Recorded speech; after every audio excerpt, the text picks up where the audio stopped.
Tutorial के इस भाग में आप सभी का स्वागत है। इस भाग में हम देखेंगे कि जो नया यूज़र हमने क्रिएट किया था, उसे हम एमचेक पर किस प्रकार लॉगिन कर सकते हैं। सबसे पहले आपको प्ले स्टोर पे जाना होगा और वहाँ पर आपको एमचेक ऐप को सर्च करना होगा। एमचेक ऐप को सर्च करके आप उसे डाउनलोड कर लेंगे। डाउनलोड करने के बाद हम उसे ओपन करेंगे। एमचेक ऐप डाउनलोड हो जाने के बाद हम एमचेक ऐप को ओपन करेंगे।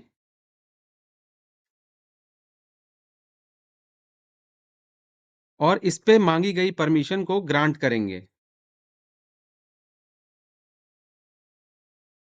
इसके बाद जो यूज़र हमने क्रिएट किया था वो यूज़र यहाँ पर एंटर करेंगे जैसा कि आपको स्क्रीन पे दिखाई दे रहा है और उसे वेरीफाई करेंगे।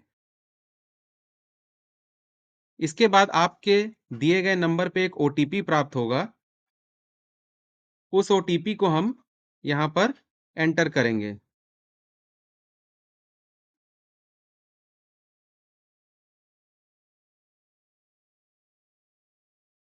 और उसे वेरीफाई कर दिया जाएगा।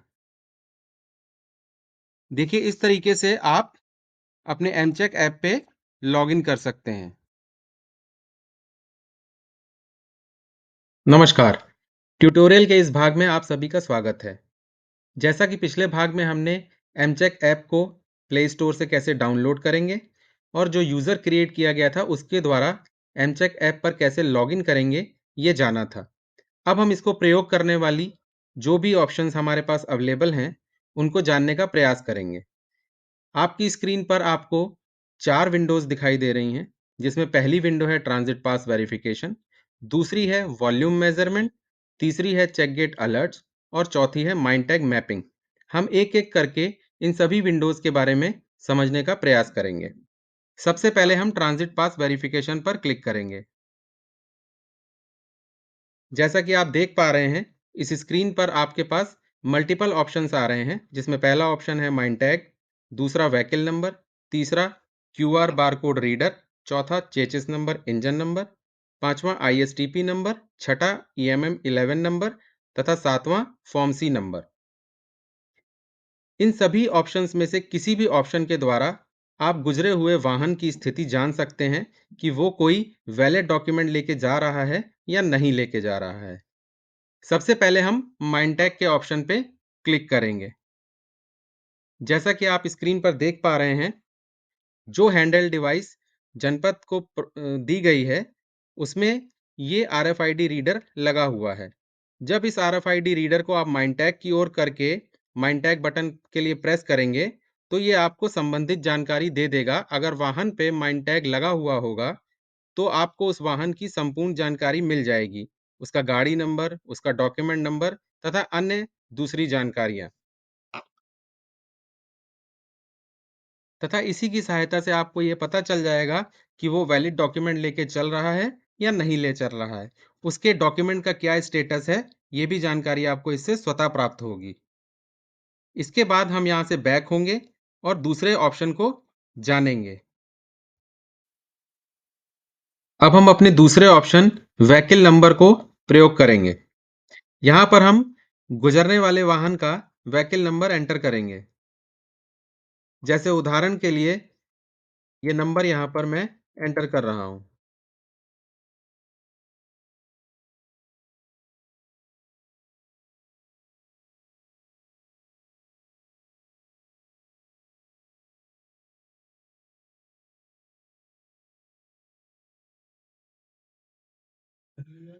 इसके बाद आप नेक्स्ट बटन पे क्लिक करेंगे।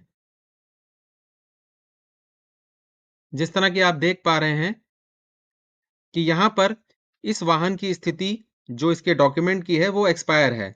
यानी ये जो फॉर्म सी लेके चल रहा था उसकी वैलिडिटी खत्म हो चुकी है। तो ये जानकारी हमें इस स्क्रीन पे प्राप्त हो जाती है।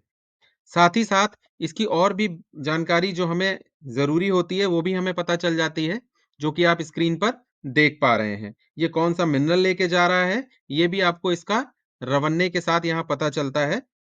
उसके बाद हम टेक एविडेंस पे क्लिक करते हैं।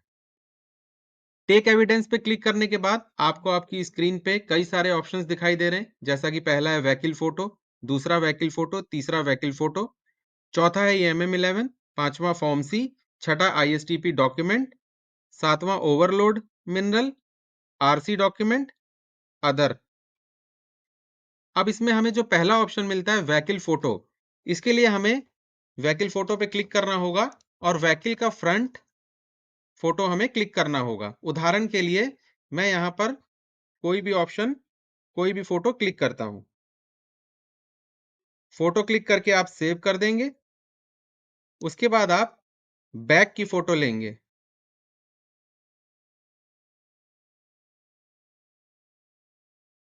इसे भी आप सेव कर देंगे।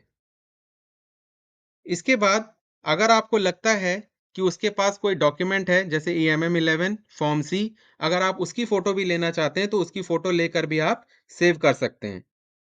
इसके बाद नीचे और डिटेल हमें प्राप्त होती है, जैसे कि गाड़ी नंबर जो कि पहले दर्ज किया गया था वो पहले से यहाँ पर आ जाता है। यहाँ पर आपको ड्राइवर का नाम डालना है, जैसे कि मैं एग्जाम्पल के लिए डाल रहा हूँ। इसके बाद नेक्स्ट ऑप्शन आता है मोबाइल नंबर का। यहाँ पे आप ड्राइवर का मोबाइल नंबर या उसके ओनर का मोबाइल नंबर डाल सकते हैं।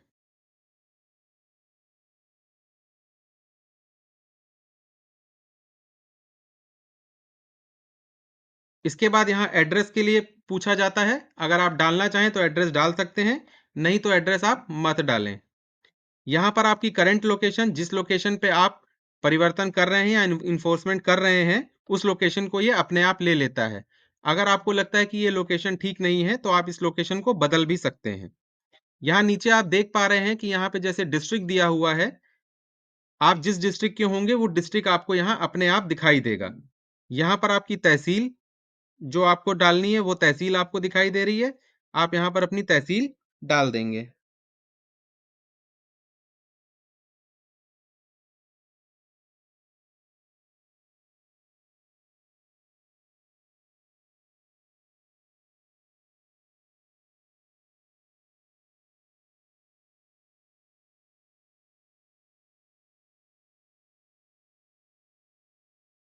इसके बाद हम नेक्स्ट पे क्लिक करेंगे। नेक्स्ट पे क्लिक करने के बाद आप स्क्रीन पर देख पा रहे होंगे कि यहाँ पर आपको कुछ और ऑप्शन दिख रहे हैं, जैसा कि व्हीकल विदाउट माइन टैग। अगर आपने किसी व्हीकल को देखा था या उसकी जानकारी ली थी, अगर उस पे माइन टैग नहीं लगा हुआ है तो आप व्हीकल विदाउट माइन टैग पे क्लिक कर सकते हैं। Non functional mine tag, unmapped mine tag और नन, इसमें जो भी ऑप्शन आपको संबंधित वाहन के लिए उपयुक्त हो वो आप इस्तेमाल करेंगे। उसके बाद हमारे पास यहाँ पर ऑफेंस है, जो हम उपयुक्त वाहन के लिए जो उपयुक्त ऑफेंस होगा उस ऑफेंस का प्रयोग करेंगे, जैसे कि expired transit pass UP, no transit pass, fake transit pass, transported volume more than transit pass volume UP, no ISTP and no transit pass other state, no ISTP other state, expired transit pass other state, tampered fake transit pass other state, transported volume more than transit pass other state. ये options हमारे पास रहते हैं, ये offences हैं जिसका प्रयोग हम वाहन के लिए करेंगे। अब जैसे हम इसमें एक्सपायर्ड ट्रांजिट पास यूपी लगा देते हैं, ट्रांसपोर्टेड वॉल्यूम इसमें भरी हुई है। आपको यहाँ पे मिनरल सेलेक्ट करना है कि वो कौन सा मिनरल लेके जा रहा है। यहाँ से हम मिनरल सेलेक्ट कर देते हैं और यहाँ से हम सबमिट बटन पे क्लिक कर देते हैं। यहाँ पर आपसे ये पूछता है कि क्या आप अपने रिव्यू को या ऑब्जर्वेशन को सबमिट करना चाहते हैं। यहाँ से हम यस पे क्लिक कर देंगे।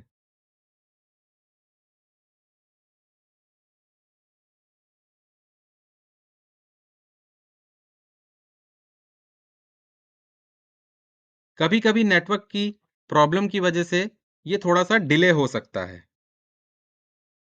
देखिए, जैसा कि आप स्क्रीन पर देख पा रहे हैं कि ये ऑब्जर्वेशन सक्सेसफुली सेव हो गया है। अब अगर आप इस वाहन पर नोटिस भेजना चाहते हैं, तो सेंड ई नोटिस पे क्लिक करेंगे। जैसा कि आप स्क्रीन पे देख पा रहे हैं कि यहाँ पर आपको व्हीकल नंबर जो कि पहले ही सिलेक्टेड था आपने किया था उस वो आ रहा है।